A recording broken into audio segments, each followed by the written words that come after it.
Hey guys, it's Sevy and we're back with another comparison video.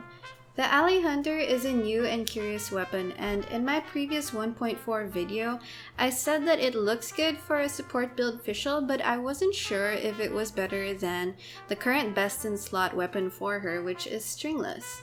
So we're going to be testing it on an Electro support Fischl build to see if it's better than the Stringless. The Alley Hunter's passive basically increases damage while the character is off the field and reduces that damage buff the longer the character is on the field. In comparison to the Alley Flash, it's kind of interesting that they made that decrease in damage buff once the character is on the field, so that is potentially less useful than the Alley Flash, but we'll see if the actual increase in damage is worth it. The Stringless, on the other hand, has that constant elemental skill and elemental damage bonus, which goes higher as you refine it, but also it doesn't change over time, it's constant.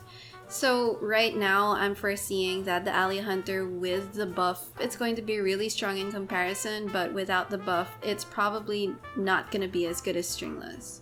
The Fischl build that we're starting with is, as we said, an Electro support, so she has 2 Glad and 2 Thundering Fury, and also this Fischl is on Constellation 6. That means that Oz is able to fire as fast as your main character attacks, which basically makes him a machine gun. We also have a crit rate of 29.1% and 155.7% for the crit damage, and we have an electro damage bonus of 61.6%. All of this is going to be constant throughout our tests. We wanted to see first if the Alley Hunter would or would not snapshot. Snapshotting means that you take a snapshot of the current stats at the time the skill or burst is cast. Those stats will be applied for the entire duration of the skill or burst.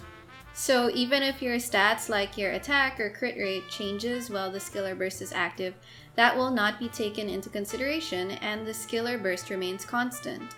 Now with the Alley Hunter, it does not snapshot. As you can see in this clip, the damage does increase in real time while Fischl is off the field.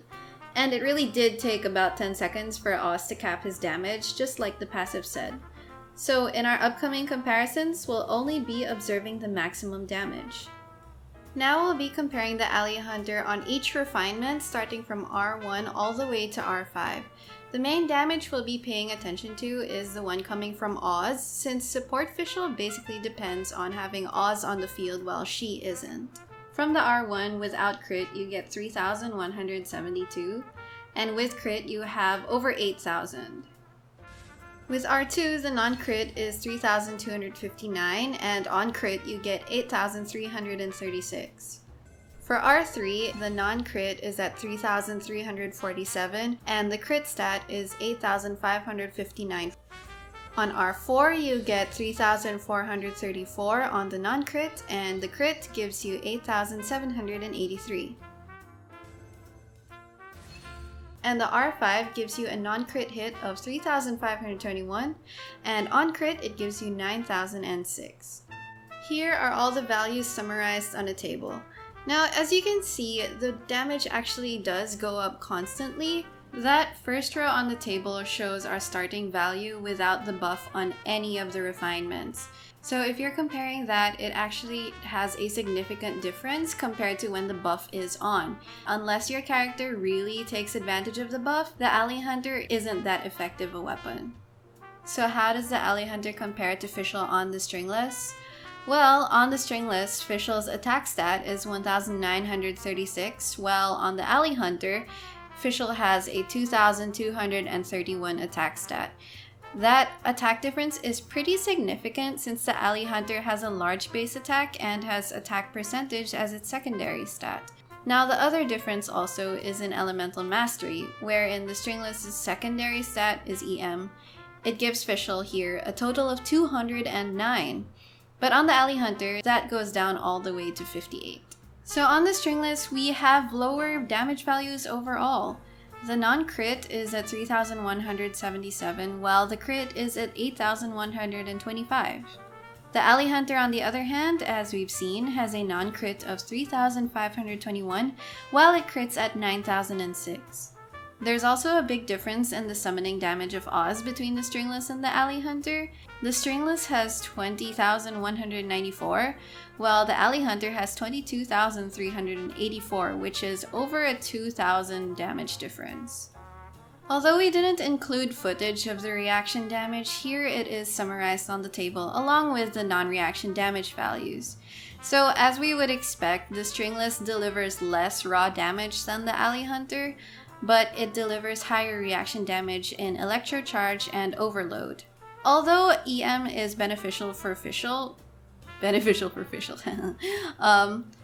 even though Stringless does well in adding EM and gives powerful reactions, in my opinion, since C6 Fischl attacks so fast, you can't really guarantee that Oz will be the one proccing the reactions. So that raw damage coming from the Alley Hunter is a really big plus, despite it lowering reaction damages like Electro Charge and Overload. Now, if we're comparing the Stringless and the Alley Hunter in the open world, particularly with this Regispine, we're using support Fischl along with the DPS Childe. You can definitely see how much faster the Cryo Regispine's HP goes down on the Alley Hunter. So the best way to maximize the damage buff from the Alley Hunter is to keep Fischl off the field even before the battle starts. That taken into consideration, when we performed the test multiple times, the Alley Hunter always came out on top, so you just have to make sure you use it properly. So in terms of raw damage, the Alley Hunter R5 is a lot better than the Stringless R5. That is considering that Oz isn't the one proccing the reaction damage. Otherwise, the Stringless with its higher EM would still come out on top. But with the Alley Hunter, you have to remember how to use it. You need to keep that character off the field so that you can maximize the damage bonus as much as possible. Now, this might also depend on which character you're using it for. It could be viable for Venti, assuming that Venti is off the field. It could also be viable for a support Ganyu and a support Amber depending on how you use them. Just remember that you don't want them on Diona or Childe, since Diona doesn't really deal damage, she's not meant for that, and Childe is meant to stay on the field for a long period of time. Comparing equal refinement levels, the Alley Hunter does come out better than the Stringless, especially with that higher base attack and attack percentage. Fischl scales really well off of attack, which means that this bow is fantastic for her. It also really fits her aesthetic. So that's it guys, thank you for watching this video. I hope you consider subscribing to my channel since I am trying to grow this channel and we're uploading several times a week. Please also check out my Twitch. I recently got affiliate and I would love if you could join my community. See you next time!